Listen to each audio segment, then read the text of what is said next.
Good morning, YouTube. Good afternoon, and good evening, depending on the time zone you're in. Once again, this is a self-note for myself to remind myself to look up these videos prior to the exam. My exam is coming up. This is for a power PE electrical exam. So for those who are prepping for this exam, I hope this information is informal for you. If not, then it is what it is. But here we go. So basically, this section's in regard to the motor and the generator concept, overexcited and underexcited. This is a topic that always gets me all the time, and I'm trying to just make sure that I understand the relationship. So, an overview, this image that you see here is actually taken from the reference book, section 4.12, and it's classified as the equivalent circuit and characteristic. So this is what a single phase, synchronous machine equivalent circuit. So a few things we need to remind ourselves. The EO stands for internally induced voltage. EX is the armature reaction voltage, followed by E is the terminal voltage. So what's the difference between those two that can make it a motor versus a generator? You can see here when EO is less than E, meaning terminal voltage leads internal voltage, that's when this synchronous machine is classified as a motor. You can see the direction of where the basically the E is supplying EO. And here's the formula. EO equals E minus EX. And this one right here, for a synchronous machine to be classified as a generator, you could see that the EO must lead the internally induced voltage must lead the terminal voltage. And here's the direction of the current. So for the motor, it was going from E to EO. Here it's EO to E. Here's the formula. Keep this in mind. And then EO is greater than E, which means EO, or internally voltage, leads the terminal voltage. So another relationship that we need to kind of keep ourselves and be mindful of is the power factor. When the synchronous machine is said to have a power factor that it's lagging, if it is a motor, then the motor is underexcited. Now, if the power factor is leading for a motor, then it is said to be overexcited.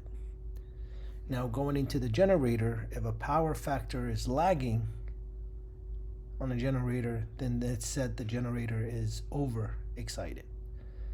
And then you kind of get the idea. If the power factor is leading on a generator, then it's said that the generator is underexcited. This is kind of the relationship that I have to remind myself, that for a motor, when the power factor is lagging, it's said that the motor is underexcited.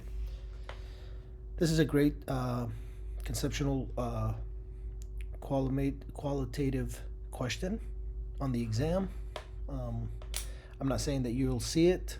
I can't really discuss that, but this is definitely a good reminder for myself, because this is my third time taking it. Okay.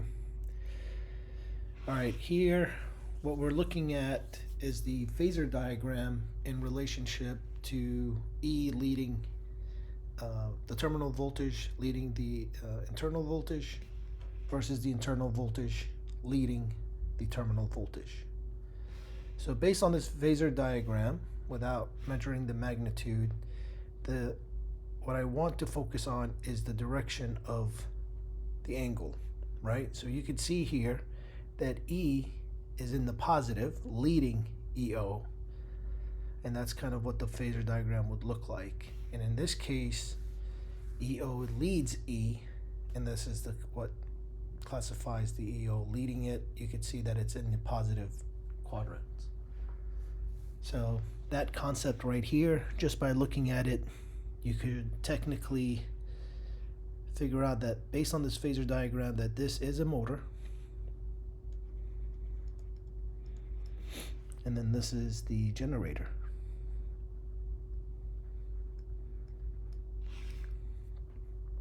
If you go back to this, there it is. EO is greater than E, or leading E, versus E, or E is leading EO. Now, if we discuss the synchronous machine, for a synchronous machine, regardless motor or generator right now, let's take a look at the phasor diagram to just classify what is considered as an overexcited or an underexcited synchronous machine. So this is for synchronous machine. Okay. So what I'll do is I'll go ahead and what I'm gonna do here, similar to the previous phasor diagram, this is our E, and this is going to be our EO. I'm going to go ahead and draw another one, and hopefully this kind of gives us an idea of what's considered as underexcited. So I just don't want to confuse you guys. So same concept. Here's our E, and here's our EO. The way to look at this, right? So now we're no longer looking at what's leading,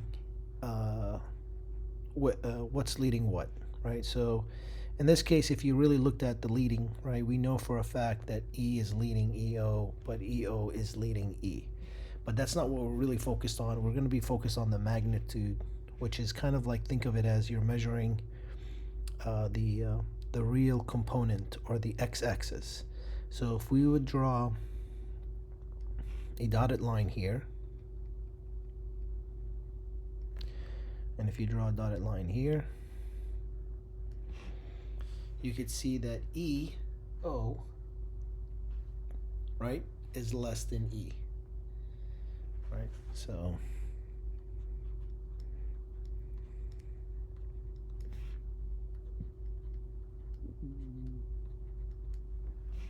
that relationship goes back to that concept that if EO is less than E, then the synchronous machine is set or is known as underexcited.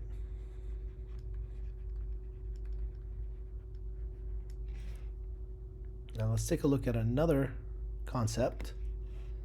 Okay, so this time we'll do an overexcited, and the best way to look up overexcited is to, let's draw the same concept here. So here's our E, and this is for overexcited. Yeah, I'll do the same concept here.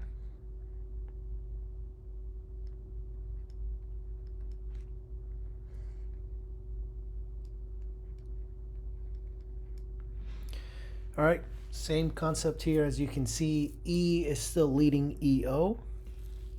EO here is leading E. But we're not really focusing on which one is leading at the moment. We're really more concerned on the true value of the phasor, which one is larger. So once again, you're going to look at the X value. You could see here that EO is greater than E. Same concept here, regardless if it's in the negative versus positive quadrant, EO is still greater than E. For that option, it is said that the synchronous machine is overexcited. Okay. Well, if you're just like me, if you're wondering, okay, if it's overexcited and underexcited, what makes it an ideal? Then that's where you need to really look at, and let's go ahead and draw the phasor diagram. And this one is going to be interesting because technically they equal out. So let's take a look. So go ahead and change the color. Here's your E, and I'll just stay consistent. This is EO. E, and here's your internal voltage. What I'm trying to do here is really kind of give you guys the concept of how equal they are, right? So if you look at the horizontal distance, you could see that they actually touch each other. In other words, E is equal to EO, EO equals to E, power factor equals 1, close to 1, then it is said that this machine is normally ideal excited. So I'll just say normally.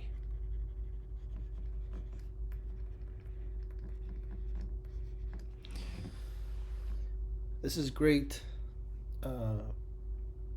information to memorize and remember. So once again, this is just for myself to remind myself. So going back to the beginning, you know, when EO is less than E, it is basically the synchronous machine is classified as a motor.